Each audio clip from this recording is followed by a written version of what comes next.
Namaskar. How are you doing? Fine. Okay.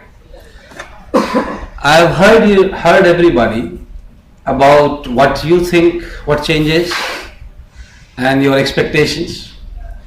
And you must have also observed that most of you have one expectation, and that is how to change others.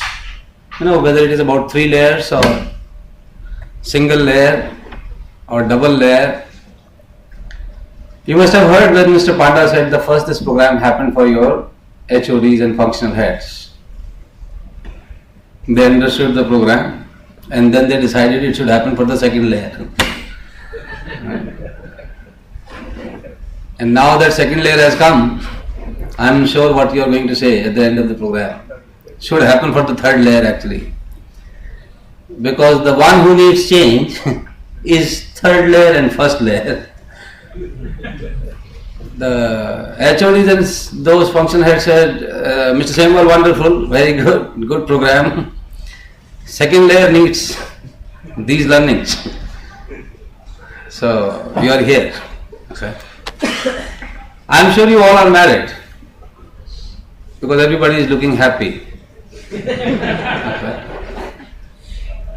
It should be vice versa. I don't know why you say that. But we all are happily married. Have you ever come across anybody who says I'm unhappily married? Mostly you will find happily married people. Openly Openly they may not say that. Every wife wants few changes in her husband. Would you agree or not? And every husband wishes the same. And I can tell you that every child wishes few changes in his or her parents. Yes or no? Yes. You are also expecting some changes in your children. Yes or no? We also want some change even in the outside environment temperature. Yes or no? Obviously we want a lot of change in our political environment. Yes or no? We want a lot of change in the systems. Yes or no? Right? We all want a lot of changes even in our health status. Yes or no? To change your health status, do you need to change 2-3 layers? What do you need to change to make change in your health status? Obviously you need to do something on yourself. But then the challenge is, until and unless Jan Lokpal comes, I will not start my morning work. That's my commitment. Is it not? Because some people believe that Jan Lokpal will even help them, I guess, in their improving their health status, which I am afraid it will not. Because you are responsible for your health. Would you agree? Yes. Wonderful. Now there are some people asked, to what extent a person should change. I would say, to the degree of discomfort you are facing. My question remains, I come to it. Yes, we will come to it. The first thing required for this change process to start is the first D, and that is dissatisfaction. Until and unless somebody is dissatisfied with the current status, with the status quo, the process of change cannot begin and should not begin. The first step for change management process to start, I believe, is dissatisfaction. Somewhere you should be discontented with the existing. Only then you can be asked to make certain change. Would you agree? Yes. Because if you are absolutely happy with your current system, however painful it is, if you are comfortable with it, why would you want to change it? Yes or no? So that's first D. Are you dissatisfied with anything? Are you dissatisfied with your health? Are you dissatisfied with your salary? Are you dissatisfied with your location? Are you dissatisfied with your work environment? Are you dissatisfied with the kind of treatment you are getting from people? Are you dissatisfied with the productivity that you have? That will decide how much change you will make. Now, dissatisfaction, please don't think that dissatisfaction means unhappiness. Dissatisfaction also means that I think I can do better than what I am doing. So it's not unhappiness, it's my excitement. So you don't need to be unnecessarily unhappy first to start making changes. No.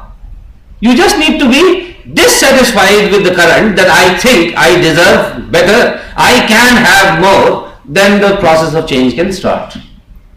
One thing I would like to clarify in the beginning, most of you when you were talking about change, you said that people resist change. People do not like change. I would tend to disagree.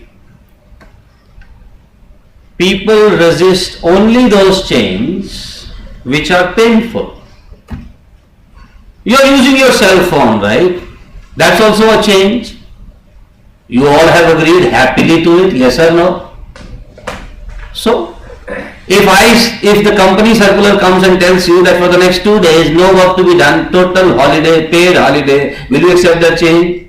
Obviously yes. So people do not resist change, people only resist painful change. Do we agree? So let's first of all get rid of this idea that people resist change. Why should you resist change? Don't you expect every day a different dish to be prepared by your spouse? Yes or no?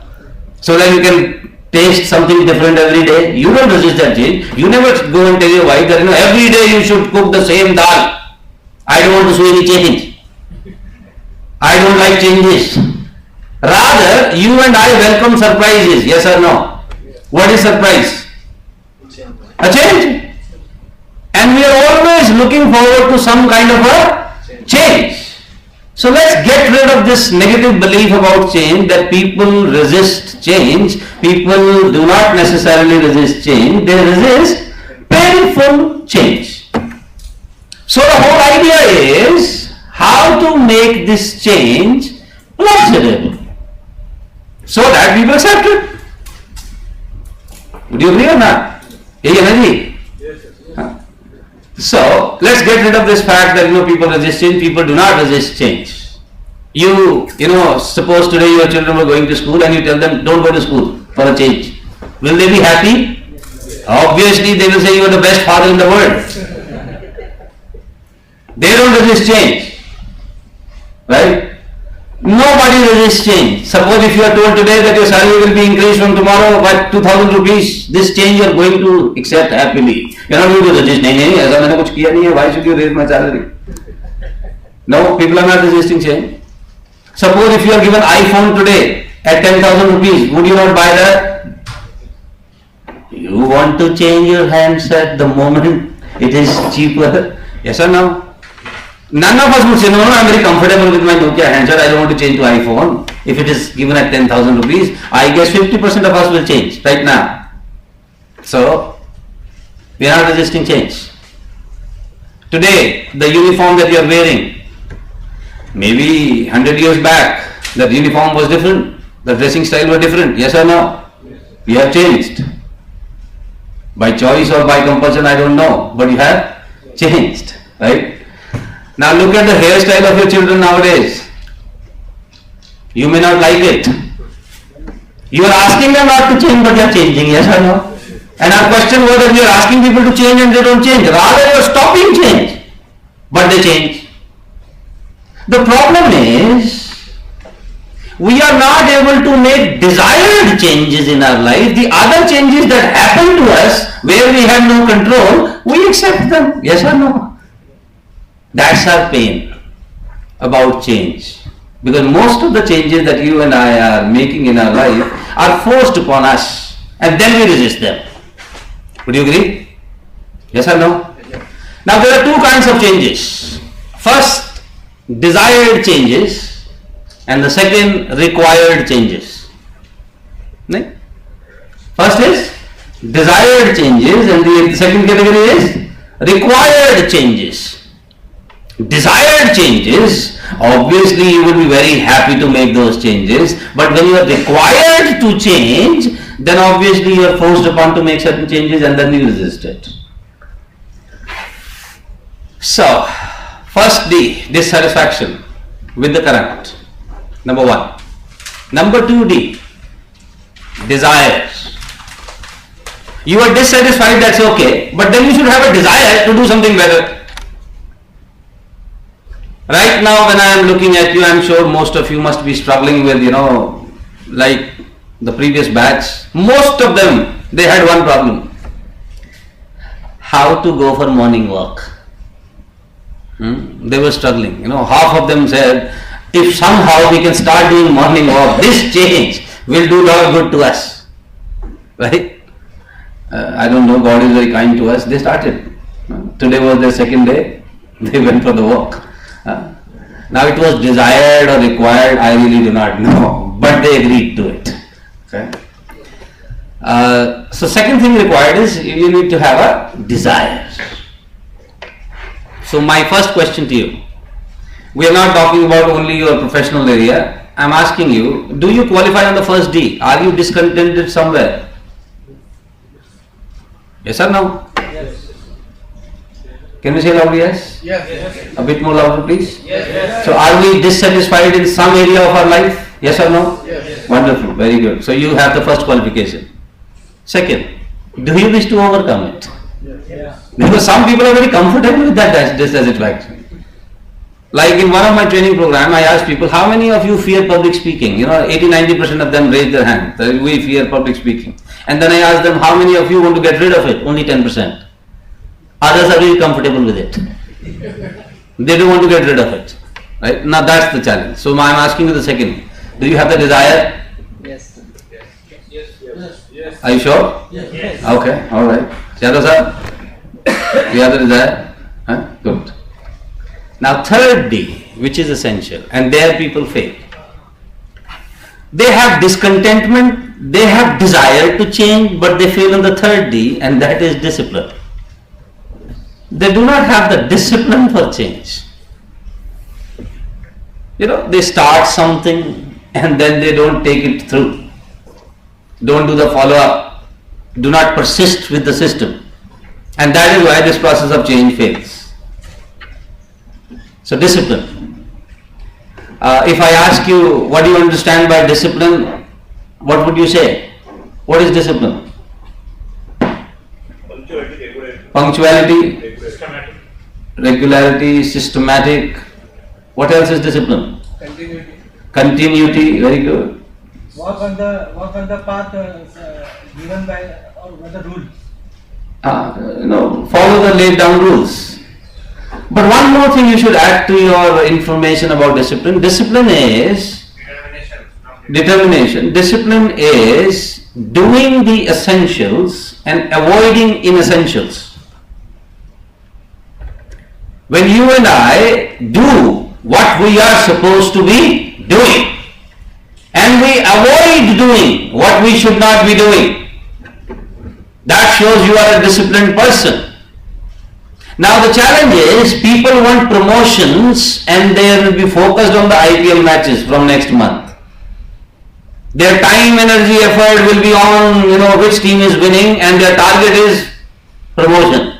How do they get promotion when they're focused on some inessential and ignoring the essentials?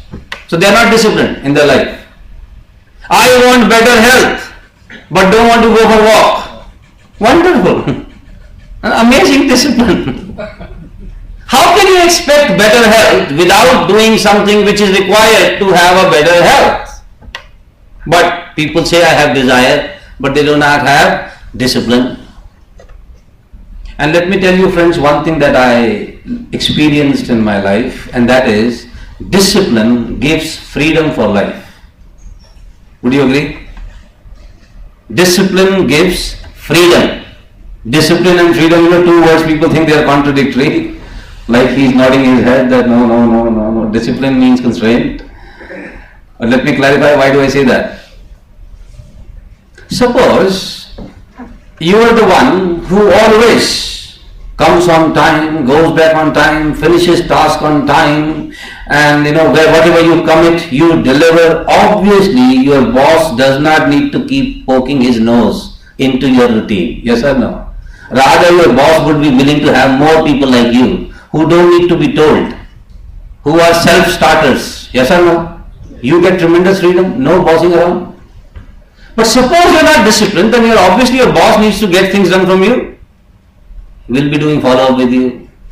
Will be asking you a lot of questions, will be asking you do this, do that, and one very strange statement sometimes managers tell to their subordinates, don't apply your mind, just do what I ask you to do. And let me tell you, this is such a derogatory statement when it is being said to a human being that don't apply your mind. Do you know, the moment we say to somebody that don't apply your mind, we are not considering that person as a human being. This person is being treated as a thing. And things are not supposed to think. Is it not?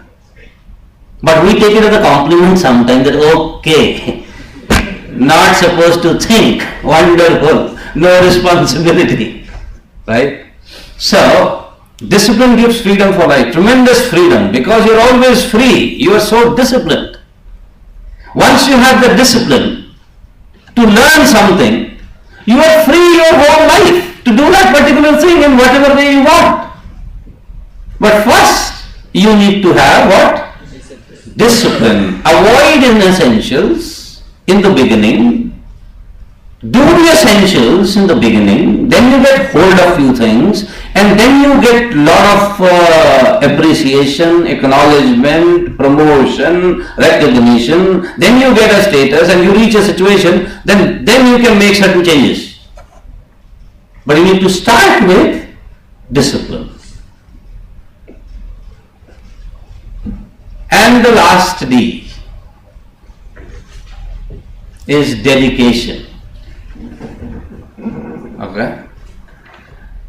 The last D is dedication. Now, what is dedication? One more word very close to dedication is commitment. Right? I'm sure we all understand commitment, but one thing that I would like to communicate to you about commitment is, in certain areas of our life, we are expecting 100% commitment from others. For example, what percentage of commitment you and I expect from our spouse? 100%, I'm sure. 99% will not do. How would you feel if your wife comes and tells you that I am 99% committed to you? You will be more concerned about that 1%, is it not? Because 99% will not do. Merit nahi chalega. You want 100% commitment from your wife? Yes, no? Yes. How much percent of commitment will do in case of soldiers? You expect 100% commitment from the soldiers, that on the border they should be 100% committed to their job. Kitna percent commitment from doctors? 100%. Okay, they are big fellows. How much commitment do you expect from a driver who is driving your vehicle? Obviously 100%. You want your children to pay 100% commitment to their studies, yes or no? Yes. Excellent. And now my question to you is, what are you committed to 100%?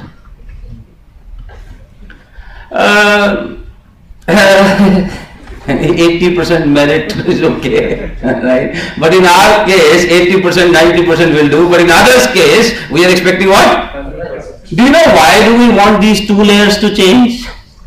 So that I don't need to change in between. Well, such a wonderful world this will become for us if my wife changes, my son changes, my daughter changes, my boss changes, my subordinate changes, my prime minister changes, and the temperature changes, and I remain same. Wonderful. I am sorry to inform you, you are not that important. That world around will change according to your suitability. If you don't like this news, I can't help it. But you're not that important. World is not going to happen the way you want this to happen. You have no other choice. If you want to be happy, you got to make certain changes. You can't say it's too cold but I don't change. Okay, don't change. Suffer. You can't expect the world to happen like you. No, you got to adjust the way world is happening around you. Would you agree? Yes or no? Yes. So, who needs to change? Wonderful. This is such an amazing enlightenment that has happened in the first half an hour, that nobody else needs to change more than. Why I am saying it? I am not saying that other person should not change. Please understand. What I am saying is, other people may change, may not change, but who is suffering because of their not changing? So who needs to take medicine? The person who's feeling sick, you can't expect doctor to take injection on your behalf, that you will be paying double fees, that you take injection. No, who is feeling the pain, that person needs to change. My wife is not behaving the way I want her to behave, so, and she is not changing, so what do? Either you change wife.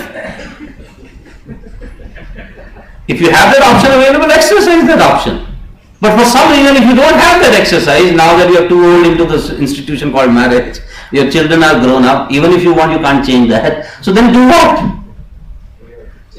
Change yourself. If you can't change wife, change yourself. The problem with people is they are neither changing their wife nor changing themselves, right? And they are constantly complaining. We will deal, by the way, we will deal how to change others. Don't worry, because most of you want others to change. We will deal with it.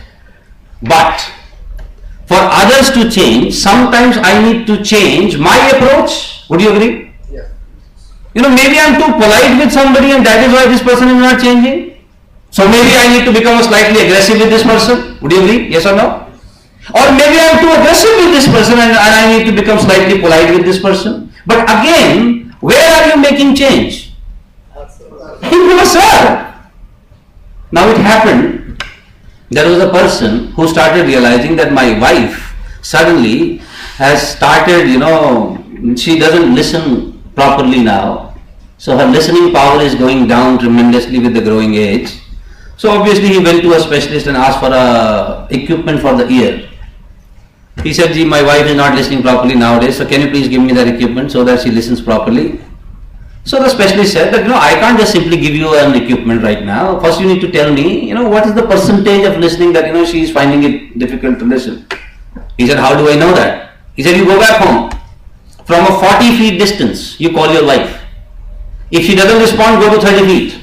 Then go to 20 feet. And then go to 10 feet. So from wherever she responds, just let me know and I'll give you the equipment accordingly."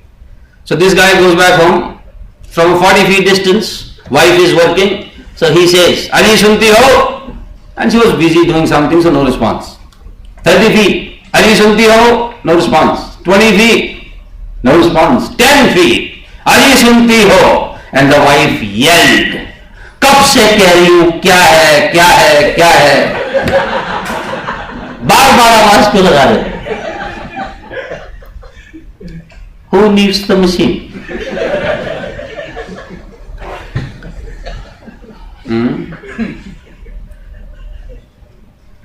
Be the change you want to see in the world.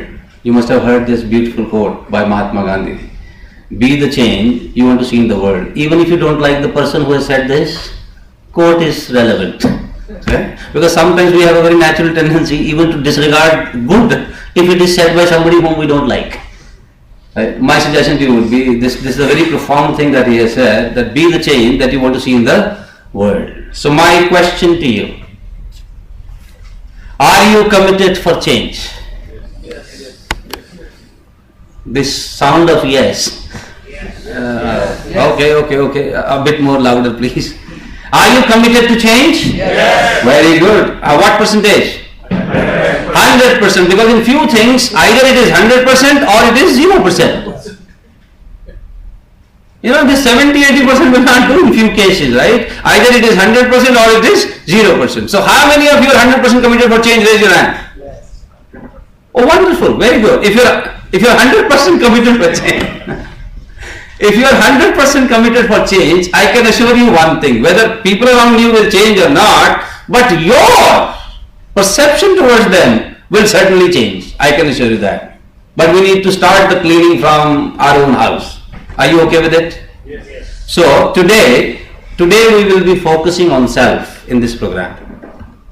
Tomorrow we will be dealing with that particular question, if need be, how to change others. Okay? So are you okay with this? Excellent. So this 2-day program will help you to understand few things. First, some myths about change. There are certain myths about change. For instance, some people believe that you can change others given time. You can change others. If you are given more time, you can change others. I would say that's a myth. But I know you would not want to believe in this, that it is a myth. But this is a myth. How? We will discuss later on. So we'll discuss 5 myths about change. We will also discuss what is the process of change. There has to be a process which needs to be followed. We will also discuss change barriers. Why sometimes change does not happen. We will also discuss, some different personalities, some different kinds of people in terms of, implementing change. Who are those types that we will discuss? And we will also discuss how to make changes permanent. That's our agenda for the next 2 days. So I'm sure with each other's mutual help, with good participation, we'll be able to make it through. I am only seeking one thing from you for the next 2 days, and that is your commitment. 100% commitment. So do we commit ourselves 100%? Yes. So when I say 100% commitment, I need few commitments from you. Number one, I want everybody to adhere to the break timings. Whatever break timings we set for ourselves, we need to adhere to that. Is that okay with everybody? Yes. Okay. And there will be some punishments. Anybody who doesn't regard this, that needs to be there. Second, I will be asking you certain questions in between. You need to respond to those questions. Will you? Yes. And they will be very general questions. You need to just respond to those questions. Number 3, I will be asking you to do certain activities, certain exercises, and you need to participate in all those activities to the best possible way you can. Are you okay with it? Yes. Wonderful. In between, whenever you have a question, I would request you that you raise your hand. And in case I am not allowing you to ask that question at that point of time, please understand that maybe I am about to say something which may answer your query. That is the reason. Or I am building on a point and I don't want that to be interrupted. That's why I may not ask you to ask that question. But later on, if that is not answered, you can ask me that question. Okay? So is that okay? Wonderful. Now, can I also ask you few questions? Yes. Okay, I will ask you a lot of questions, so you need to respond to those questions. Okay. Is there anybody, the final thing, is there anybody who has recently undergone very tragic, unhappy incident? Recently, very recent. Okay. How recent was it? Only 1 month. 1 month. Okay. Rest everybody okay? Okay? Alright. Because I wish to make this session enjoyable. Are you okay with it? If we remain happy while conducting and while listening to this session, is that okay? You don't mind being happy? Because some people don't want change. They have practiced so hard to remain unhappy that suddenly this few days of change they don't really like. ये क्या तरीका है? Practice खराब हो रही है. So you are okay with it? If you are happy in the next 2 days? Yes. Wonderful. Will you allow others to also remain happy? Okay. All right. So you all are fit to attend this program on change management.